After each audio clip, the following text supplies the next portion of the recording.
Ọjọ́ yìí ni ọjọ́ karùn-ún oṣù kọkànlá ọdún 2024 tí Onipopo wá sí ìlú ILA pẹ̀lú àwọn ọmọ Oduduwa tó wà nílẹ̀ olómìnira Benin, Alaketu, Onisabe àti àwọn bẹ́ẹ̀ bẹ́ẹ̀ lọ.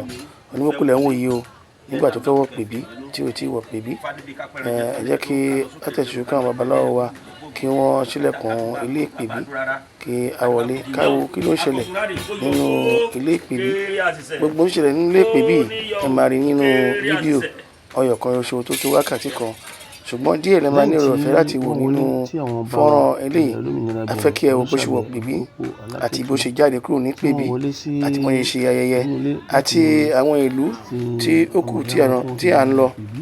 Onipopo náà nìyẹn òun lẹ́ ń wò yẹn o.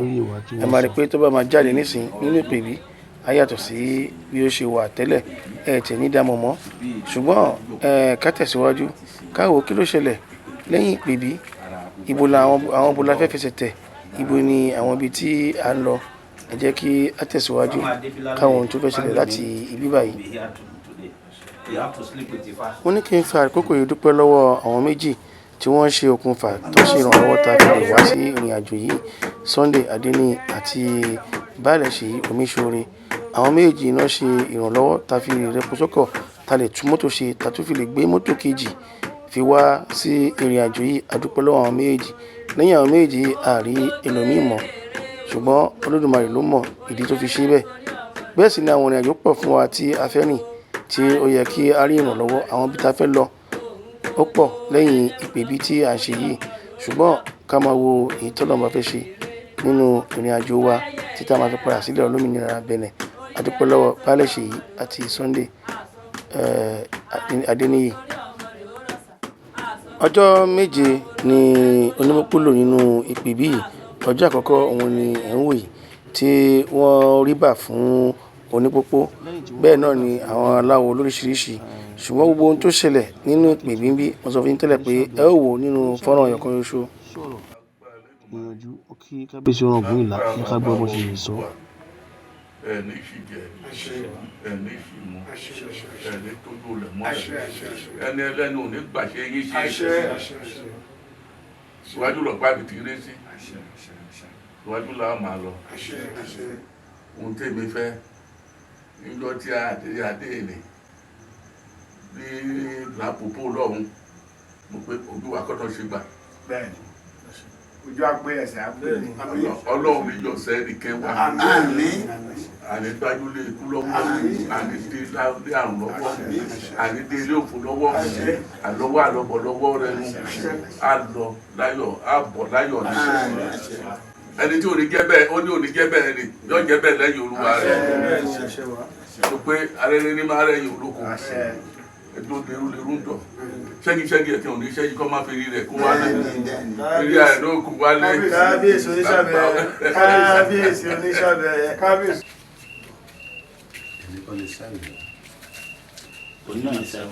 Ẹjọ́ tó rẹ o. Ẹjọ́ òṣèré o. Adésínà Ìfágbèmí. Má jẹ́ ìjà oṣó, má jẹ́ àwọn àjẹ́, má jẹ́ ẹlẹ́yẹ, má jẹ́ olóògùn, balẹ̀kú lọ, baláhùn lọ. Jẹ́kẹ́rí rẹ̀ gbó, ọ̀sẹ̀ rẹ̀ tilẹ̀, ìdìbò ayé pẹ́. Kọ́kọ́ fún bàbá rẹ̀. Ọmọ kàṣọ́kà, ọwọ́ ẹgbẹ́sẹ̀wẹ̀.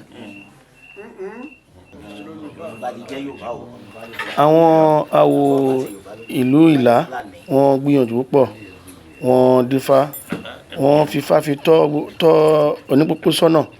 Bẹ́ẹ̀ sì ni wọ́n sì fi Ifá fi ṣe ọ̀pọ̀lọpọ̀ ohun fún Onipopo. Ìlú ILA ni mo ti rí wípé àwọn onífá, Ọlọ́run fún wọn ní ẹ̀bùn tó pọ̀, Ọlọ́run sì fún wọn ní agbára tó ju agbára tí a lérò lọ.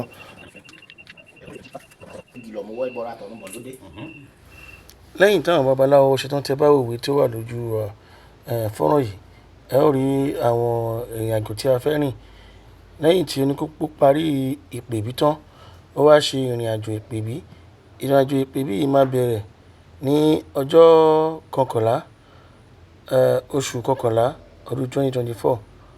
Ibo ló máa kọ́kọ́ lọ? A kọ́kọ́ lọ sọ́dọ̀ ALARA, a lọ sọ́dọ̀ Ajero, a wá lọ sọ́dọ̀ Olugbọn, Arẹsà àti ọ̀dọ̀ Olowu ti Kuta àti Olowu ti Abeokuta.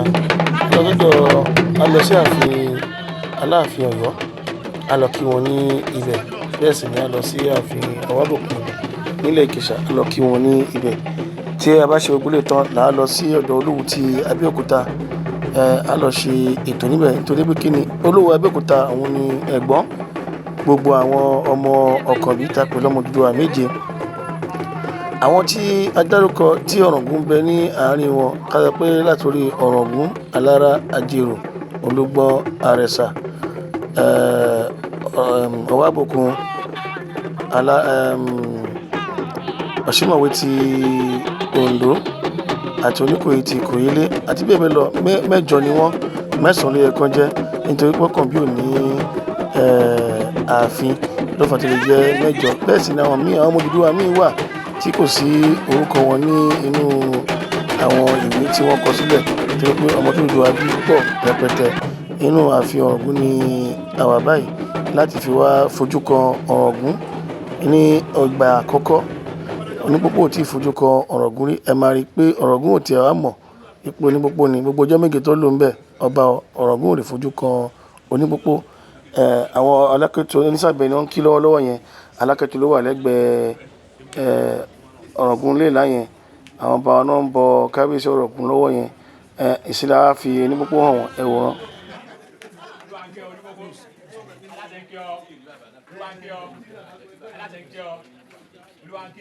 Tí ẹ bá wọlé dáa máa rí pé inú Orangun dùn pé ó gbàlejò àwọn ọmọ wọn torí pé ọmọ ni wọ́n jẹ́ sí Orangun léèlá, kì í ṣe ẹ̀gbọ́n àtàbúrò torí pé ọmọ ẹ̀gbọ́n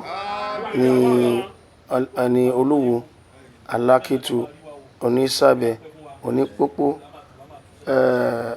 ọba Benin àti Ọ̀rànmíyàn àti èyí tó jẹ́ ìkẹrin wọn èkeje wọn òun ni Ọlọ́fin Ògún fún mi níre.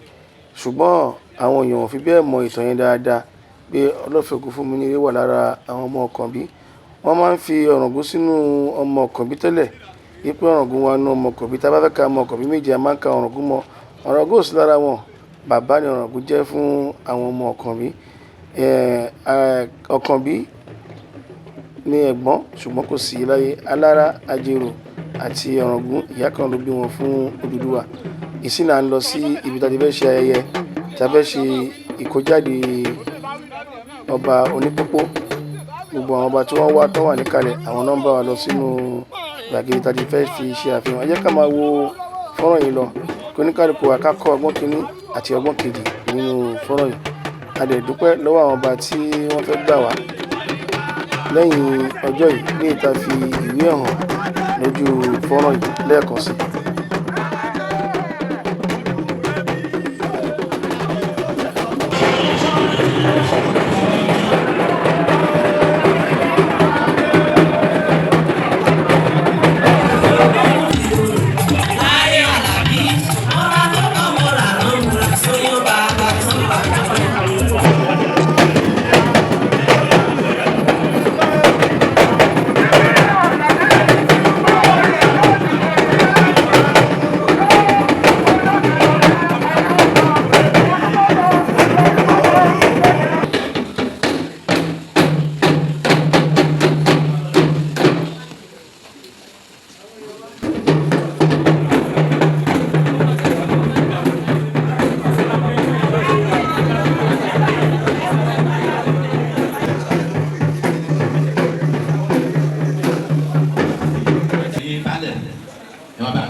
kábíyèsí bàbá mi Orangun ilé-ìlà àjọ pẹlọrin nígbà tí a pẹlẹsẹ olùkẹ́ àti òkè ìgbà ọdún tó kọlá máa jẹ fún yín.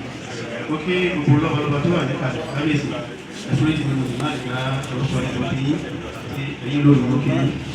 Mo kí gbogbo ìlú Ìlá, mo kí gbogbo baálẹ̀, mo dẹ̀ kí ẹ̀yin Ìyálóde, mo kí gbogbo ẹ̀yin ìlú tí a wà níkàlẹ̀ ẹ̀rúkàlẹ̀ ẹ̀ṣẹ̀ wọn kú àlejò wa.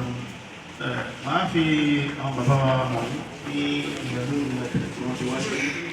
Aláàkọ́ àwọn bàbá pọ̀ nílẹ̀ lómìnira Benin àtúndì ogójì ilé nílẹ̀ lómìnira Benin bọ́t fún tàwa ṣe lélẹ̀ tàwa ṣe ìbí ní ilé bàbá wa ni. Àfihàn tí wọ́n wá fẹ́ ṣe ní wípé láti ọwọ́ tún ti bàbá wa a ní kábíyèsí aláwùsá Alaketu Onipopo ti Grand-Popo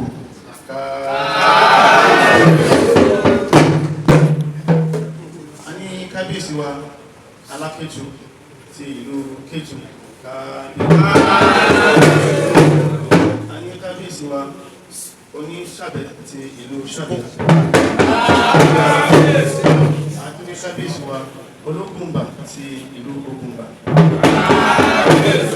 ní kábíyèsí wa Orile-Igbọn ti Orile-Igbọn ẹni ọmọ yín náà tí mo ta ṣètò pé kí wọ́n fi wá síbí mo jẹ́ olóyè Tolulaṣẹ Oguntosin Tolulaṣẹ ti àjàṣẹ ilé Novo pẹ̀lú Benin kábíyèsí ó kí gbogbo ìgbà àrẹ̀mọ́ òdúwà kí ọmọwọ́ ẹwà dókì gbogbo ẹ̀yìn ìyálóde òdúwà kí gbogbo bá mẹ́ẹ̀lá ẹwà dókì gbẹ́bà lógun ẹ̀yìn lógun náà kí ẹ̀kọ́ orílẹ̀ òní a nílò ìpínlẹ̀ èdè tí ó ṣẹlẹ̀ yìí àti ìrírí àtàràwájẹ́ ìtọ́nà òní òkútàdé ìṣèwọ́ ọ̀tọ̀ ẹ̀nà àgbẹ̀ni ó ló ní kí n máa bọ̀ bóyá tí wà sí ìlera bẹ́ẹ̀ ìtọ́lẹ́wí ọ̀dà tó máa tán ọ̀bọ̀ bóyá ó dùn ó kí wá lọ́jà Alaketu Onisabe Ogun of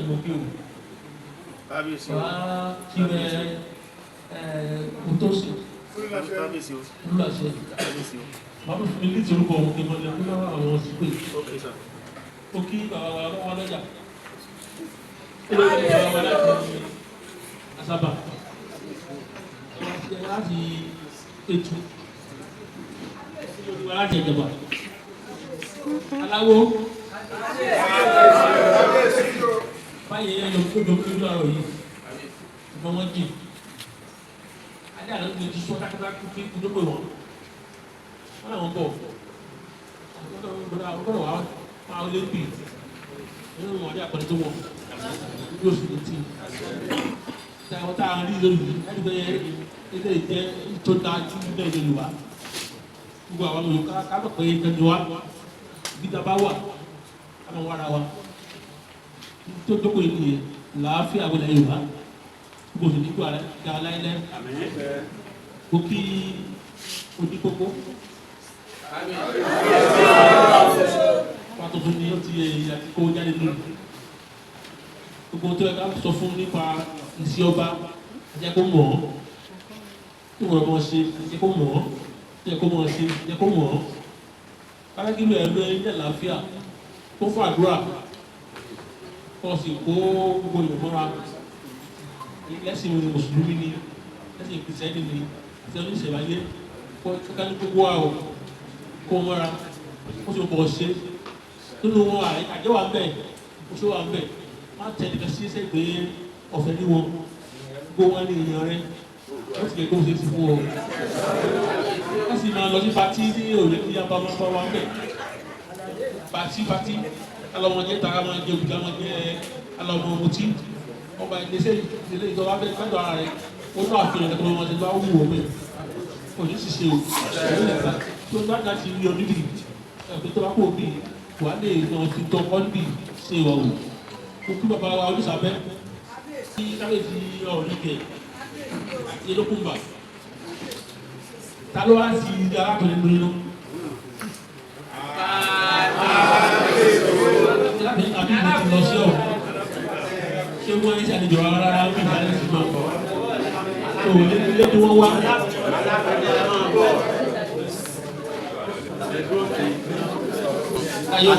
Alápẹ̀lẹ̀ adúpẹ́ lápẹ̀lẹ̀ lọ́dún tí yẹn kó wa tọ́jú kan rẹ̀ yóò ní tí ọ̀gá rẹ̀ ẹ ṣé o bàbá wa Onipopo ti gbọ́ ìmọ̀ láti ìlànà bíi tó ṣe máa ṣe lọ́hùn-ún tí àyè tó àbí tó ṣe kò ní ṣe tó ṣe wọn tó àyè wọn tó ṣe tó àyè wọn gbà kó má sì fún àdúrà fún ara rẹ̀ onílé ọlá tó kò kí gbé ẹkú ìjókòó ẹkú àṣeyàn ní yóò di tiwa o dúpẹ́ o.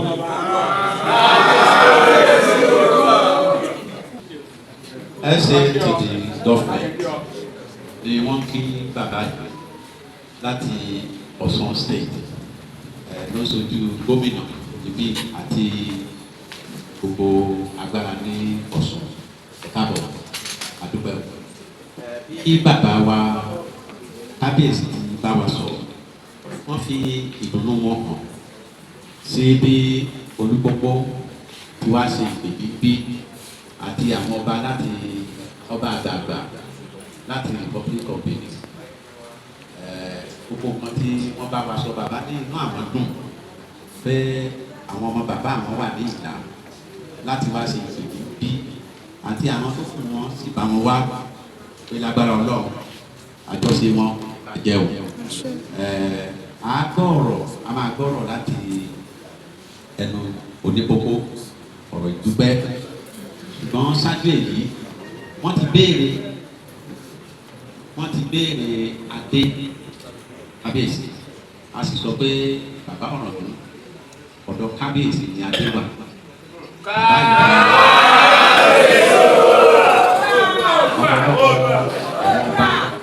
Nílẹ̀ Yorùbá kábíyèsí ní agbára láti fún wọn ládé olóde ẹ máa gbọ́ níbi gbogbo pé ìlàládé wà Ọ̀ràngún òfowó radé rí àwọn ní ààrẹ mọ́ Oduduwa ọ̀pọ̀lọpọ̀ àwọn ọba ní bàbá fúnládé wọ́n sì tún ti sọ pé adé tí bàbá yóò pè é nígbà tí wọ́n bá ń fi adé lé lórí ní Republic of Benin bàbá tí náà kò pè adé lẹ̀ ẹ bá ṣe kábíyèsí ọ̀rọ̀ afẹ́ gbọ́rọ̀ díẹ̀ ọ̀ ìdúpẹ́ ṣùgbọ́n ká tó gbọ́ yẹn bàbá máa dábàá pé ká jẹ́ kí ẹ̀sìn bá wa sọ̀rọ̀ ká gbọ́rọ̀ ìjọba ìpínlẹ̀ Ọ̀ṣun.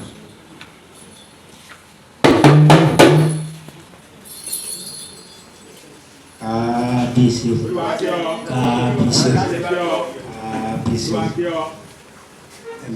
mo kí ẹ̀yin bàbá wa nínú àwọn ọmọ Yorùbá Ọ̀ràngún lágbà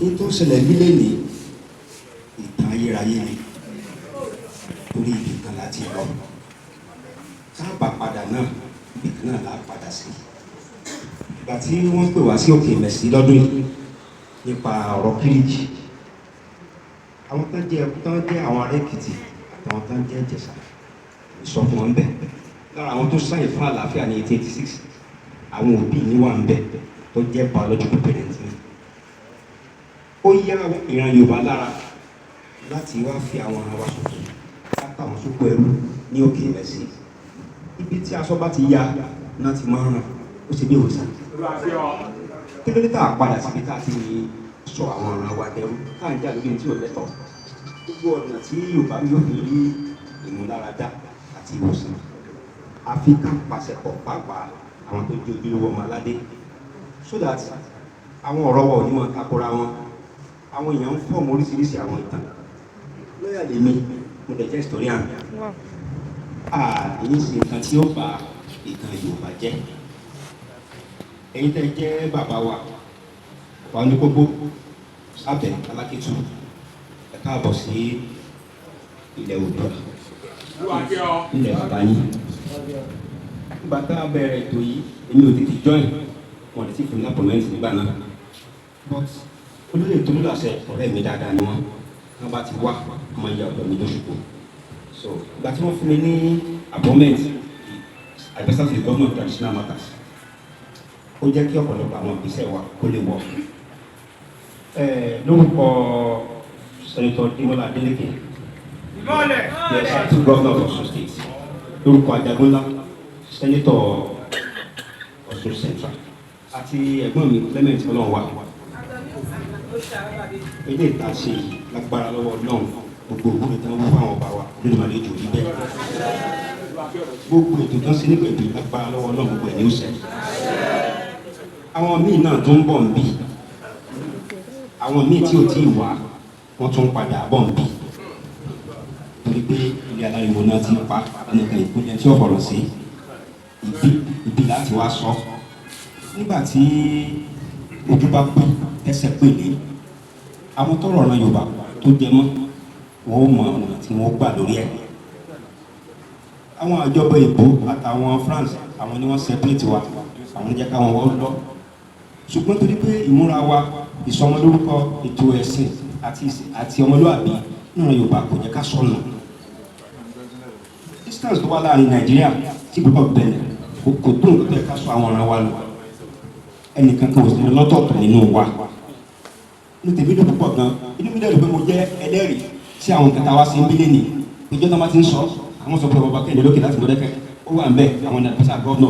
Tábàdà mi wá lè rí àkọ́ sínú òwe torí pé nígbà wá ṣe yìí, máa fi gómìnà mi lábọ̀ wípé ìran Yorùbá ti ń pàṣẹ pọ̀. Yorùbá sọ wípé ọ̀gán kì í jìn lábùkù. Ṣùgbọ́n orí náà lọ́gán ti máa ń jìn. Orí ní ti máa ń jìn.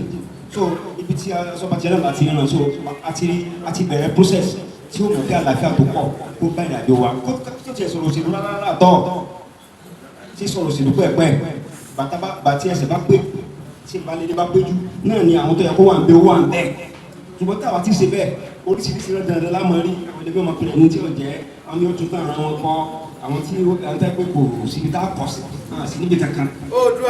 ó bàbá mo dúpẹ́ lọ́wọ́ yín ẹ̀kú àgbà nígbà tí Elédùmarè tó àtàwọn ancestors tí wọ́n fi yín sí orí ipò yìí gbogbo àwọn nǹkan tẹ pásítọ̀ nígbà náà ó ṣèjú wa nítorí òótọ́ ó ṣèjú wa ṣùgbọ́n adúgbò lọ́wọ́ Elédùmarè àtàwọn ancestors wa pé wọ́n padà lẹ́yìn yín torí pé ẹ̀yin náà lẹ sọ wípé ìrọ̀ ṣèjú àdán ṣèjú rọ̀ àdán gangan ni rọ̀ lápá Ọlọ́run lápá Olódùmarè ojú yìí yóò mọ ọrọ́dún ẹ lọ àgbèrè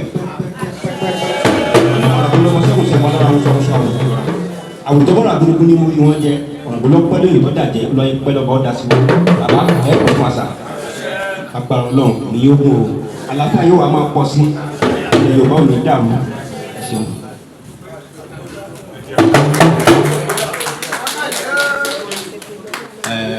Kábíyèsí ẹ̀kú àlejò Olugbọn àgbọ̀rọ̀ lẹ́nu rẹ̀ bó bá ṣe bá wa sọ náà ẹ jẹ́ ká fara mọ́ bẹ́ẹ̀ ká máa fòye gbé yóò ó ṣeéṣe kó sọ Yorùbá ó ṣeéṣe kó sọ òyìnbó ó ṣeéṣe kó sọ French bó bá ṣe ẹ jẹ́ àfara mọ́ tí a bá ti gbọ́ lẹ́nu Onipopo ti pọ̀pọ̀ ẹ jẹ́ ká fara mọ́ ẹ jẹ́ ká fara bẹ́ẹ̀ Onipopo la ní o kì í ṣe inú ìwé nìkan mọ́ kábíyèsí.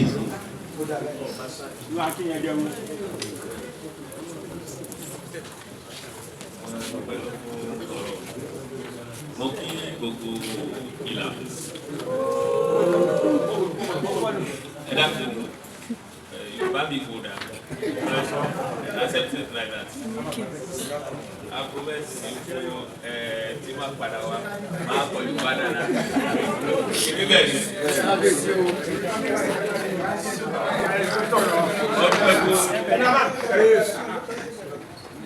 Ó dúpẹ́ bẹ́ẹ̀ fún bàbá mi Orangun yẹn lá. Don't try, Mama. Ó dúpẹ́ fún àwọn ọba gbogbo tó wà bẹ́ẹ̀. Ó dúpẹ́ fún ìgbẹ́ ìyálòdé tó wà. Ó dúpẹ́ fún àwọn ọba gbogbo tó wà bẹ́ẹ̀. Olóyè. Pàtàkì ó dúpẹ́ fún Tolulaṣẹ about his work since 2012 Tolulaṣẹ ó sì kan Ọlọ́run alágbára àṣìkò Ológun àṣìkò gbogbo àwọn ní wà ní ìlà àṣìkò gbogbo àbúrò láwùjọ lẹ́yìn gbogbo sàláwù ní èsì lẹ́yìn yín wí nù. Nobody don't know me here before I come, but Baba, I shall for.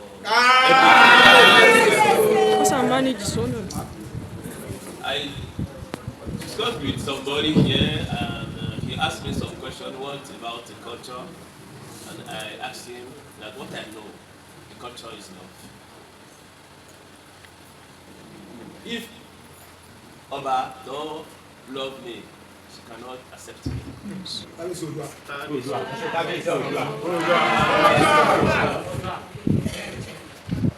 Ẹ jẹ́ ká ṣàdúrà kókó fún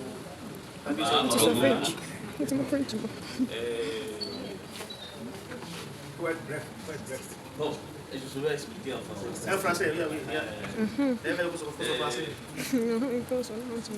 Un an, un cheveu blanc.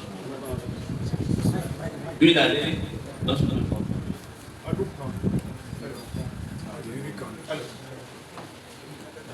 La chaussure qu'il porte durera sous ses pieds.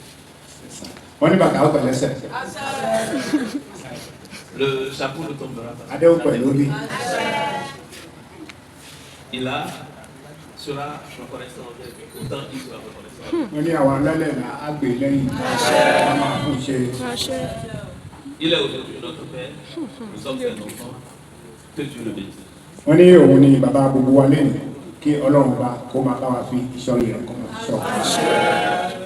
Thank you.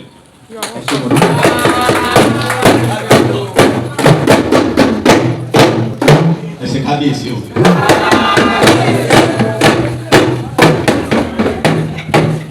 Kábíyèsí Olugbọn èdè mẹ́ta ló gbọ́. Ó gbọ́ Yorùbá tó gbọ́ náà làgbọ́ bó ṣe ń sọ yìí. Ó gbọ́ French ló sọ pé tí wọ́n bá wa túmọ̀ ó fi ṣàdúrà. Ó tún sọ èdè òyìnbó. Àbáyé ọ̀pẹ níbẹ̀. Gbogbo Yorùbá gan ṣùgbọ́n kò lè sọ gan. Gbogbo ìdáhùn sí Yorùbá sọ nípe ìdí gbogbo ẹ̀ ló kọ́ pátápátá. Onífá ni bó ṣe wà yẹn o. Ifá ni wọ́n fi yàn. Gbogbo bá ṣe dífá yẹn ló ó yé náà onífá ni. Tó bá dé ọ̀hún ó ṣeé ṣe náà má dààmú púpọ̀ mọ́. Ó ti bẹ̀rẹ̀ sí ní rẹ̀ wò. Àwa tá a rí lórúkọ tó débí ẹ rí i pé bó ṣe rí kọ́ni àbí bó ṣe rí jọ́ yẹn rí ó ti bọ̀ pé mi. Ẹ̀yin kábíyèsí tó kù ẹ ṣe ẹ̀kú àdótì.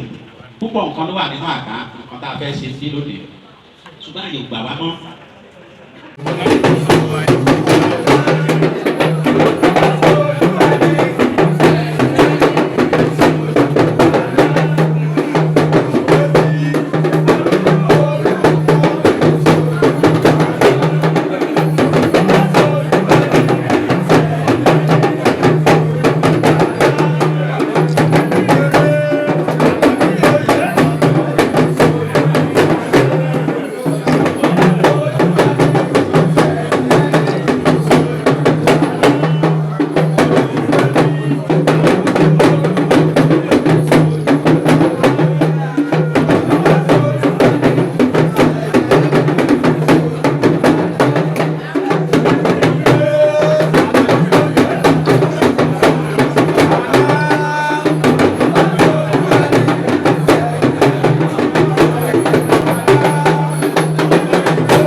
iyọ̀ ní ògbé bá wọn gbé koro ilé ò ní burú ilé ò ní gbàbọ̀dé ilé ò ní gbàbọ̀dé ilé ò ní gbàbọ̀dé sápamọ́ ìpín ìbí ò sápamọ́ mo pẹ́ kọ̀kọ̀ ìṣẹ̀dá mi ò pẹ́ kọ̀kọ̀ adífá fún ilẹ̀ ti kọ̀lé ọ̀run bọ̀ akọ̀lé ayé olóhùn fẹ́ lọ rí gorí omi ilẹ̀ délé ayé tán wọ́n ní kó rúbọ wẹ́wẹ́wẹ́ wọ́n ní kó ṣe tutù wẹ́wẹ́wẹ́.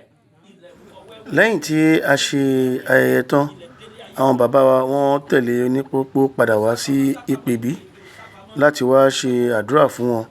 Onisabe, Alaketu àti Olugbọn àti Orile-Igbọn àwọn méjì àtàwọn babaláwo ti ìlà wọ́n á ṣe àdúrà ìkẹyìn fún wípé ìrìnàjò tá fẹ́ rìn láti lọ sí ọ̀dọ̀ ALARA, Ajero, IFE, Ọ̀yọ́, Olugbọn, Arẹsà, OWABOKUN ní Iléṣà, ààfin OWABOKUN láti lọ kí wọn. Gbogbo la mọ̀ pé bàbá wàjà láti lọ kí wọn níbẹ̀. Bẹ́ẹ̀ ni láti lọ kí wọn ní ààfin Ọ̀yọ́ náà láti lọ ṣe ìrìnàjò ìpèbí lọ sọ́dọ̀ Olugbọn, Arẹsà láyẹ̀ tí lọ kí wọn ní Ìkòyí ilé náà.